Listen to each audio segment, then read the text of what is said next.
آیت کریمہ کا مطلب یونس علیہ السلام کی دعا کیا ہے؟ یونس علیہ السلام کی دعا لا الہ الا انت سبحانک انی کنت من الظالمین۔ یہ قرآن میں دعا ہم لوگوں کو بتا دی گئی۔ یونس علیہ السلام جب مچھلی کی پیٹ میں پھنسے ہوئے تھے تو اس وقت یونس علیہ السلام نے مچھلی کی پیٹ کے اندر سے اس دعا کے ذریعے سے اللہ تعالیٰ سے مدد مانگی۔ تو اب یہ آیت کریمہ کے نام سے آج گھروں میں اگر کوئی نیا گھر بناتا ہے تو گھر کے اوپننگ میں، یا پھر اسی طرح اور کوئی دکان کھولتا ہے تو اس وقت بھی، یا پھر اسی طرح کسی کے شادی کے موقع پر یا کسی کے میت کے موقع پر، اس طرح الگ الگ موقعوں پر لوگوں کو بلا کر، مسجد کے کچھ لوگوں کو بلا کر یا نہیں تو مدرسے کے کچھ بچوں کو بلا کر آیت کریمہ پڑھایا جاتا ہے۔ اور وہ کس میں پڑھتے ہیں؟ وہ 1000، وہ 10,000 یا 25,000 اس طرح کچھ دانے ہوتے ہیں یا کچھ اور کسی کے بیج ہوتے ہیں، ٹھیک ہے نا، اس طرح سے وہ بھرے ہوئے ہوتے ہیں۔ اب اس کو گھر میں لے کے آ کے مدرسے کے بچوں کو بلا کے سب کو بٹھا کے اب ان لوگوں کو بولتے ہیں کہ بیٹا تم پڑھو، ٹھیک ہے۔ اب وہ لوگ پڑھتے ہیں، اب یہ سمجھتے ہیں کہ اچھا ہم آیت کریمہ پڑھائے، آؤ آج ہمارے گھر میں دعوت ہے۔ اچھا پڑھنے والے کون؟ مدرسے کے بچے۔ گھر والے کیا کرتے ہیں؟ گھر والے کھانا بنانے میں لگے ہوئے رہتے۔ گھر والے نہیں پڑھتے، پڑھاتے مدرسے کے بچوں کے ساتھ، پڑھاتے دوسرے لوگوں کے ساتھ، پڑوسیوں کے ساتھ، آزو بازو کے عورتوں کو بلا کے پڑھاتے۔ کیا اس سے کسی کا کوئی فائدہ ہوگا؟ یاد رکھو یہ سنت نہیں ہے، یہ بدعت ہے۔ کیسے بدعت ہے؟ آیت کریمہ پڑھنا ہے کب؟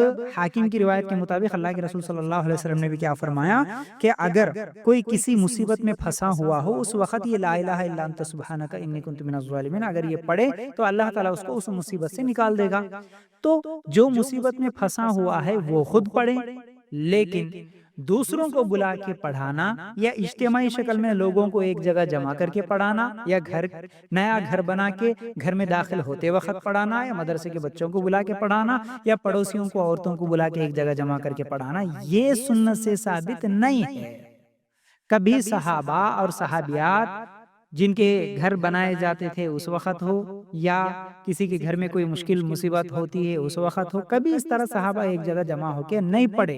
چنچوں پہ، دانوں پہ، گٹلیوں پہ، اس طرح بھی ہمارے صحابہ کبھی نہیں پڑھے، ایک جگہ جمع ہو کے اجتماعی شکل میں بھی آیت کریمہ نہیں پڑھے۔ تو اس لیے اگر جو عمل خود اللہ کے رسول صلی اللہ علیہ وسلم نے نہیں کیا، نہ کرنے کا حکم دیا، نہ صحابہ نے کیا، اور وہ عمل دین اور ثواب سمجھ کے نہیں کیا، تو پھر ایسا عمل ہمارے لیے بھی جائز نہیں ہوگا۔ یاد رکھیے اس بات کو، سمجھ رہے نا؟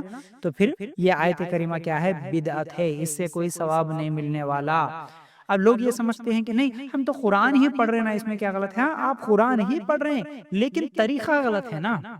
دیکھیے آپ نماز پڑھیں گے، نماز میں ایک رکعت میں 1 رکوع 2 سجدے کرنا ہے، لیکن نہیں میرے پاس طاقت زیادہ ہے، میں 2 رکوع کروں گا اور 4 سجدے کرتے ہوئے نماز پڑھوں گا، کیا قبول ہوگی؟ نہیں ہوگی نا۔ اسی طرح قرآن ہی آپ پڑھ رہے، لیکن قرآن کیسے پڑھنا؟ جیسا ہمارے نبی صلی اللہ علیہ وسلم نے پڑھا۔ تو یہ قرآن کی آیت کبھی ہمارے نبی صلی اللہ علیہ وسلم نے اور ہمارے صحابہ نے اجتماعی شکل میں گٹلیوں پہ، دانوں پہ، چنچوں پہ اس طرح نہیں پڑھے، تب اس لیے اس عمل کو ہم سنت نہیں کہیں گے بلکہ بدعت ہو جائے گا۔ ایسا عمل نہیں کرنا چاہیے اور ایسے مجلسوں میں جانا بھی نہیں چاہیے، نہیں جانا، کیونکہ جو سنت نہیں ہے اس میں ہم نہیں جا سکتے، جو بدعت ہے اس سے دور رہنے کا ہمیں حکم دیا گیا ہے، ٹھیک۔